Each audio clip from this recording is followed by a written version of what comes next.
Assalamualaikum warahmatullahi wabarakatuh. Perkenalkan, nama saya Hesti dari kelas 11 IAS 1. Saya akan menceritakan kembali bagaimana proses penyebaran berita proklamasi.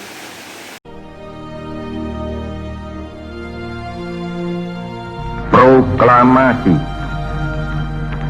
Kami, bangsa Indonesia, dengan ini menyatakan kemerdekaan Indonesia.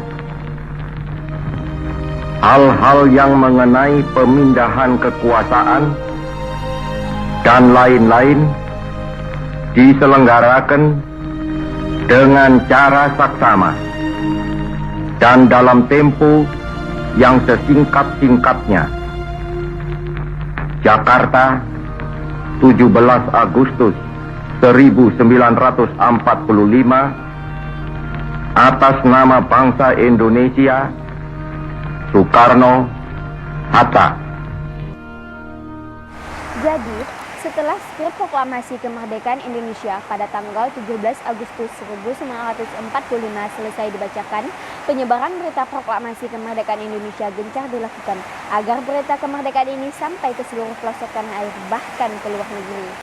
Penyebaran berita proklamasi ini berawal dari pesan Dr. Andes Muhammad Hatta kepada pemuda BM Diah, seorang wartawan yang ikut hadir dalam perumusan teks proklamasi untuk memperbanyak teks proklamasi dan menyiarkannya ke seluruh dunia. Pada tanggal 17 Agustus 1945, teks proklamasi tersebut berhasil diseludupkan dan sampai ke tangan Waidan B. Palenewan, seorang kepala bagian di kantor berita Domei. Waidan B. Palenewan menerima teks tersebut dari seorang wartawan Domei itu sendiri yang bernama Syahrudin.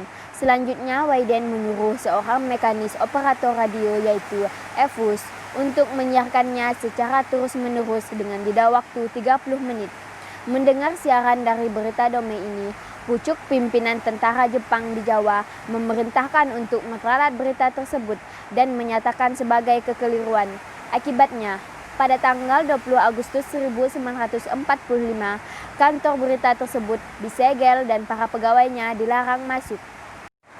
Namun semangat para tokoh pemuda bangsa Indonesia memang sangat luar biasa.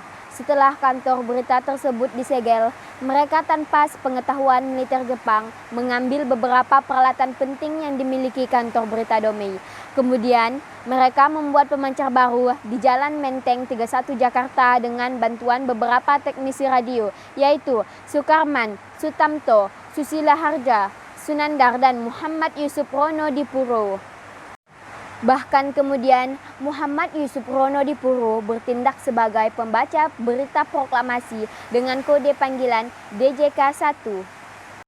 Siaran lewat radio juga sempat dilakukan oleh Radio Hoso Kanri Kyoku tepat pukul 19.00 waktu Indonesia bagian Barat atau setengah jam setelah Domei menyiarkan proklamasi. Para penyiar dari radio ini seperti Muhammad Yusuf Ronodipuro, Bahtiar Lubis, dan Suprapto berperan besar dalam menyiarkan berita proklamasi kemerdekaan tersebut. Sementara itu, di jalan-jalan, tembok-tembok, gerbong-gerbong kereta api, dan sebagainya, semangat kemerdekaan dan revolusi tercermin di tiap-tiap tulisan atau slogan-slogan. Bukan hanya lewat tulisan, bahkan diteriakan dengan semangat membara, sekali merdeka, tetap merdeka, dan merdeka atau mati. Penyebaran proklamasi di Indonesia juga disebarkan melalui beberapa surat kabar. Harian Suara Asia adalah surat kabar pertama yang menyiarkan berita tentang proklamasi. Berita proklamasi juga disampaikan secara langsung oleh para utusan daerah yang menghadiri sidang PPKI. Dengan demikian, berita proklamasi kemerdekaan Indonesia segera tersebar ke seluruh Indonesia dan ke dunia luar. Sekian yang dapat saya sampaikan. Terima kasih atas perhatiannya. Semoga bermanfaat. Assalamualaikum warahmatullahi wabarakatuh.